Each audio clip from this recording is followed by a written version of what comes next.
The go-anywhere capability of adventure bikes is what makes them one of the most appealing genres of motorcycles. They're so successful that every bike maker wants at least one of them in their portfolio. Now, if you were to walk into a Kawasaki dealership looking for an adventure bike, they would introduce you to the Versys model line, the flagship of which is this, the Versys 1000. But if you have the appetite for a liter class touring machine, there's another motorcycle in that very showroom that could appeal to the tourer and the teenager in you, the Ninja 1000 SX.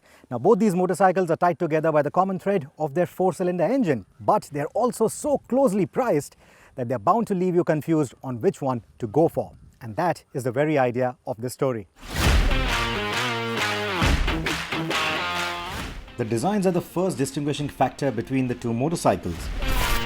The Ninja casts a silhouette of a forward-biased, sporty machine, while the Versys stands tall and wide like an adventure motorcycle.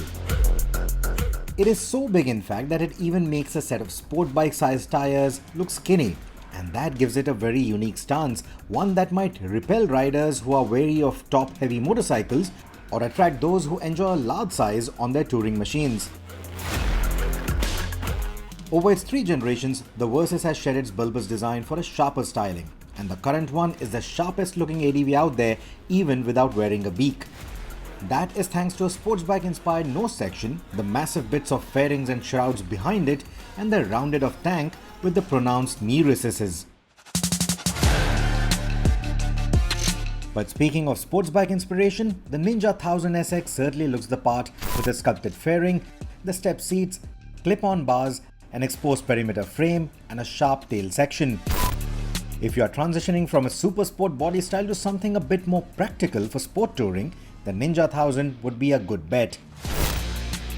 But what you see here is the Ninja 1000 SX, which is slightly different to look at compared to the Ninja 1000 that it replaces. We often say that design is a personal preference, and that is why I want to know from you, what do you think about the design of the new Ninja 1000 SX? I have 2 perspectives for you.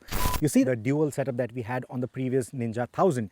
I think that gave the Ninja 1000 a lot more imposing stance compared to this one. This one feels a little more conventional. Now, the other perspective to that is, because of that exhaust system, the Ninja 1000 looked like a faired version of the Z1000. Whereas with this one, because of the conventional end can, it feels like a more road-focused or a more friendly version of the bigger Ninjas or the track machines that Kawasaki builds. And in that sense, it might appeal to a lot of people. Tell me what you think about the same. Now, the other thing that I want to draw your attention to is the brake rotors. Now, Kawasaki typically had those pedal rotors, and that was one of the big talking points for the design. This one, however, goes conventional on that too, and that, well, there's only one perspective. I don't like the way it looks. The pedal rotors looked a lot better. It is interesting to see Kawasaki take this route for the exhaust, knowing that the system would incorporate all the additional emissions curbing hardware required for the Euro 5 or BS6 norms, and the older twin exhaust setup would certainly allow more leeway. Both motorcycles also share their chassis components, but the steering geometry is obviously different for both motorcycles for their respective riding styles. At the same time, even the subframe is different, and on the Versys you can have 2 panniers and the top box, but on the Ninja you can either have the top box or the panniers, not both. The Versys extend its lead in the tourer friendliness department with dedicated spots in the fairing for the cornering and auxiliary lights, a larger alternator for the ancillary electricals, an inbuilt horizontal frame to protect the engine, and a larger tail light for better visibility to other motorists at highway speeds. Speaking of lights, the LED headlamps on both the motorcycles are quite average, and the illumination just doesn't match the speeds that you would be doing while sport touring, and therefore auxiliary lighting is a must. The suspension travel is longer on the Versys, of course, but that only makes it marginally better than the Ninja 1000 when it comes to tackling bad roads. Of course, you can fine-tune the suspension on both motorcycles. You can remotely adjust the preload on the rear depending on your pillion and your luggage requirement. You can also fully adjust the front forks on both the motorcycles, but the range of adjustability on the Ninja 1000 is a lot more than that of the Versys. Now, despite all the fine-tuning that these motorcycles allow you, the Versys is not the cushiest adventure tourer around. In fact, it has a little bit of an advantage compared to the Ninja 1000 when it comes to bad roads in terms of letting you stand up and ride. but it's still not that good that you can just blast through all the potholes and bad roads and undulations the way you would on a Tiger 900 maybe. So from that sense, well, this is not an out-and-out adventure tourer. The other problem that I have with this standing up and riding is the ergonomics of the motorcycle. You look at the size of the tank and the way it's contoured, it's very difficult to grip onto the tank when you're standing and riding. Add to it the low set handlebar.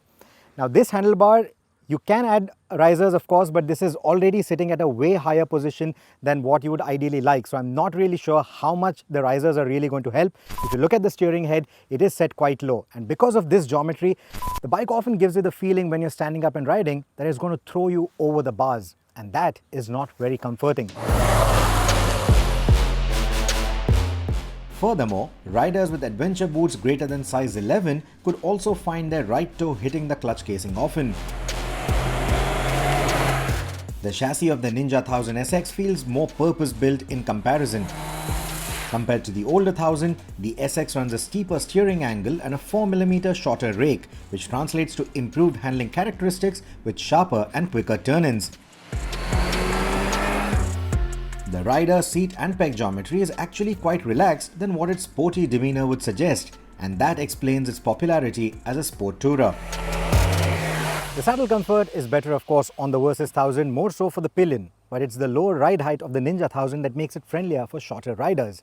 Now in terms of U-turns, well, both motorcycles are quite difficult because of the early steering lock on the Ninja 1000 and the tall height and the top-heavy nature of the Versys. The Versys is 17 kilos heavier than the Ninja, and that mass is evident even while riding and under braking. More so if you're carrying a pillion and luggage. While the braking force never feels inadequate on either motorcycle and two-finger braking is usually sufficient, you have to be a bit more alert on the Versys.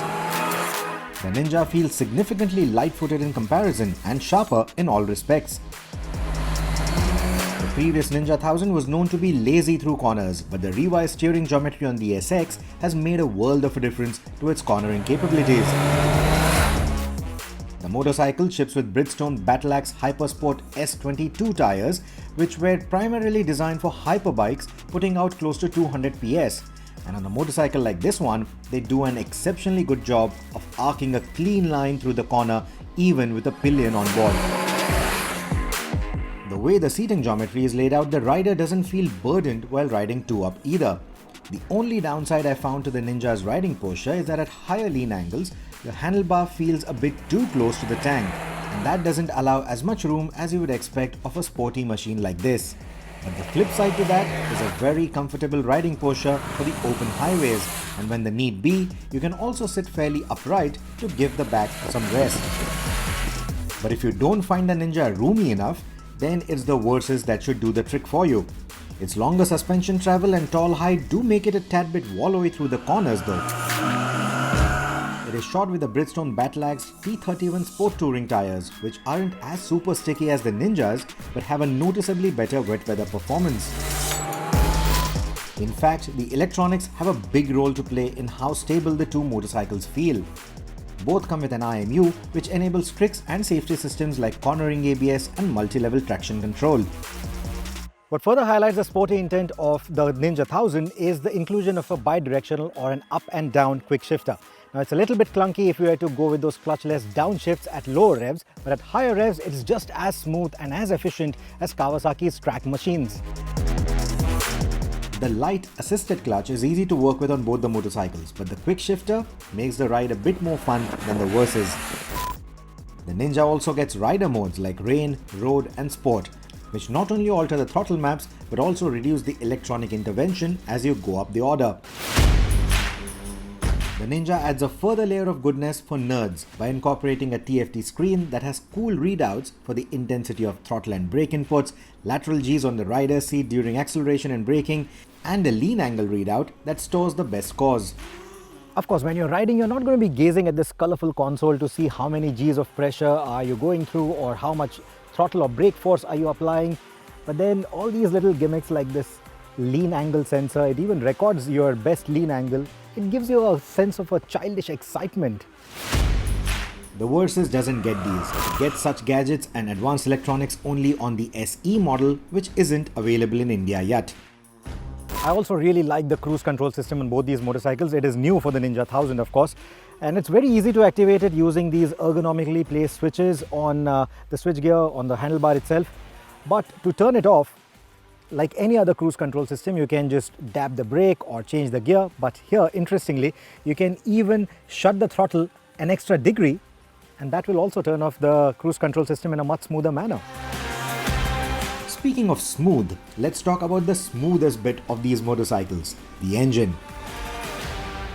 Both the motorcycles receive their motivation from a 4-cylinder liter class engine, and it's typical Kawasaki. A little buzzy up top, but creamy and smooth throughout the rev range, and that is what I love about this engine.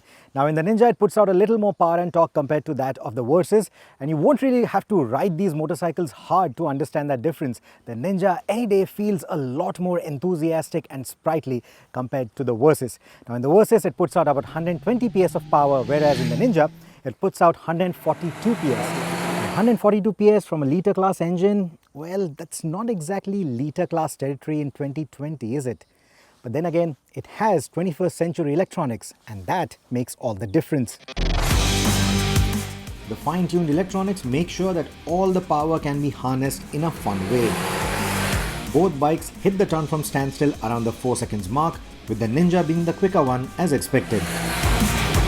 Once you have experienced the smooth power delivery and the crackling performance of these machines, it's hard to fall in love with a twin or a triple cylinder motorcycle for sport touring use. The powertrain does come with the typical 4-cylinder tantrums though of getting hot for city use.